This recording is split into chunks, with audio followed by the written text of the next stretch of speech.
एक बार की बात है। चिड़ियापुर गांव में एक टुनटुनी नाम की गोलगप्पे वाली रहा करती थी। उसके गोलगप्पे दूर दूर तक मशहूर थे। उसकी दुकान पर हरदम ग्राहकों की भीड़ लगी रहा करती थी। अरे बहन टुनटुनी, लाओ जरा एक प्लेट गोलगप्पे हमें भी खिला दो। हाँ हाँ भैया, ये लीजिए। वाह, क्या स्वाद है। गोलगप्पे खाकर मजा ही आ गया। अरे बहन टूनी, मेरे लिए भी एक प्लेट गोलगप्पे बना दो। तुम्हारे दुकान के गोलगप्पों का बहुत नाम सुना है मैंने। हाँ हाँ बहन जी, अभी लीजिए। धीरे धीरे शाम हो जाती है और दुकान बंद करके टूनी घर की ओर जाने लगती है। सब कुछ ऐसे ही ठीक ठीक चल रहा होता है। टूनी रोज गोलगप्पे बेचकर अपने घर की ओर जाया करती थी। फिर एक बार टूनी के गांव में चिड़ियों का एक मेला लगने वाला होता है। अरे बहन टुनटुनी, कुछ याद भी है? कल गांव में चिड़ियों का बहुत बड़ा मेला लगने वाला है। सभी पंछी उसी की तैयारी में लगे हुए हैं। तुम्हारा क्या विचार है? सुंदरी बहन, मेरे तो दिमाग से ही निकल गई थी ये बात। अच्छा हुआ तुमने याद दिला दिया। अब मुझे भी कल के लिए बहुत सारे गोलगप्पे बनाने होंगे और अपनी दुकान को सजाना भी होगा। तभी तो लोग मेरी दुकान में आएंगे ना। सुंदरी कौवी से बात करके टुनटुनी गोलगप्पे बनाने के लिए अपना ठेला लेकर घर की ओर चली जाती है। और आखिरकार मेले का दिन आ ही जाता है। गांव में आज आसपास के सभी गांवों के बहुत सारे पंछियों के परिवार आए हुए होते हैं। टुनटुनी की दुकान भी आज खूब चल रही होती है। मम्मी मम्मी, वो देखो गोलगप्पे की दुकान। चलो, मुझे भी खाना है गोलगप्पे। हाँ बेटा, वो भी खा लेना। पर क्या तुम्हें झूला नहीं झूलना? चलो पहले झूला झूल लो। मेले की भीड़ और उत्साह को देखकर गांव के कुछ डाकू पंछी वहां डकैती के लिए आ जाते हैं। सब लोग अपनी अपनी जगह पे खड़े हो जाओ। और अगर किसी ने भी हिलने डुलने या चालाकी दिखाने की कोशिश की तो उसके लिए अच्छा नहीं होगा। भागो भागो, डाकू पंछी आ गए, भागो भागो। डाकुओं को मेले में देखकर मेले में अफरा तफरी मच जाती है। क्या छोटे क्या बड़े, सभी पंछी बहुत घबरा जाते हैं। ए गोलगप्पे वाली, चल पैसे निकाल। सुना है तेरी बहुत दुकान चलती है। भैया, मुझ पे रहम करो, मेरे छोटे छोटे बच्चे हैं भैया।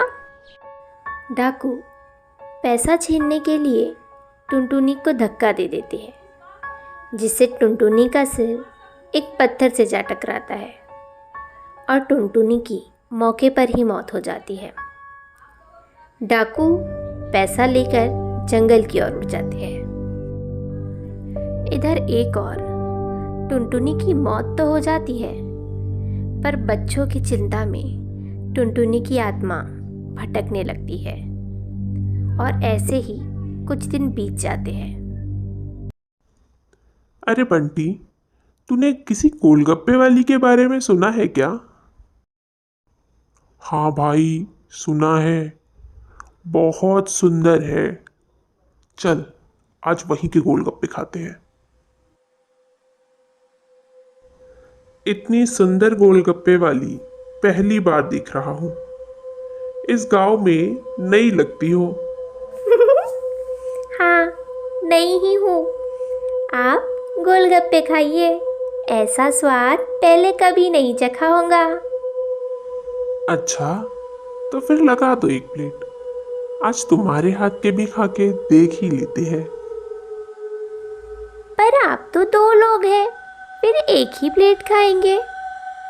अच्छा अच्छा, लगा देती हूँ। दोनों डाकू चिड़िया के पास से गोलगप्पे खाकर चले जाते हैं और दूसरे दिन उनमें से एक डाकू गायब हो जाता है। अरे भाई, भोला कहीं दिखाई नहीं दे रहा। क्या किसी को उसके बारे में कुछ पता चला? नहीं भाई, उसकी तो कोई खबर ही नहीं लग रही।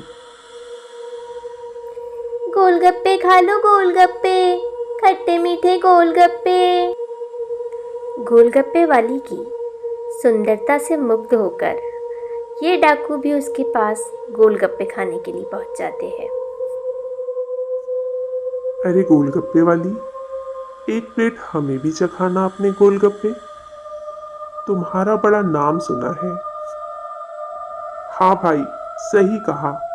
कल भोला भी यही बोल रहा था कि इसके गोलगप्पे बड़े स्वादिष्ट हैं। डाकू जैसे ही गोलगप्पे खाते हैं वो ये समझ जाते हैं कि ये गोलगप्पे वाली वही चिड़िया है जिसकी जान इन्होंने पैसों के लिए ले ली थी। भाई जल्दी चल यहाँ से, मुझे नहीं खाने कोई गोलगप्पे। तू चल, जल्दी चल। अरे रुको रुको, कहाँ जा रहे हो? लगता है समझ गए हो कि मैं कौन हूँ। इतना कहकर चिड़िया अपने असली अवतार में आ जाती है और जोर जोर से हंसने लगती है। तुम लोगों को क्या लगा था कि चिड़िया मर गई तो किस्सा खत्म? नहीं नहीं नहीं, आज पूर्णिमा की रात है और तुम दोनों की बलि देकर मेरी आत्मा को शांति मिल जाएगी। अपनी मौत को सामने देख डाकू भगवान को याद करने लगते हैं। जय हनुमान ज्ञान गुण सागर, जय हनुमान ज्ञान गुण सागर। डाकुओं की पुकार सुनकर स्वयं हनुमान जी भी वहां प्रकट हो जाते हैं। हनुमान जी, हनुमान जी हमें बचा लीजिए। बस करो दुष्टों, जो कर्म तुमने किए हैं उसका फल तुम्हें भोगना ही होगा। हनुमान जी के वचन सुनने के बाद टूनी उन दोनों की जान ले लेती है और फिर हनुमान जी के साथ चली जाती है।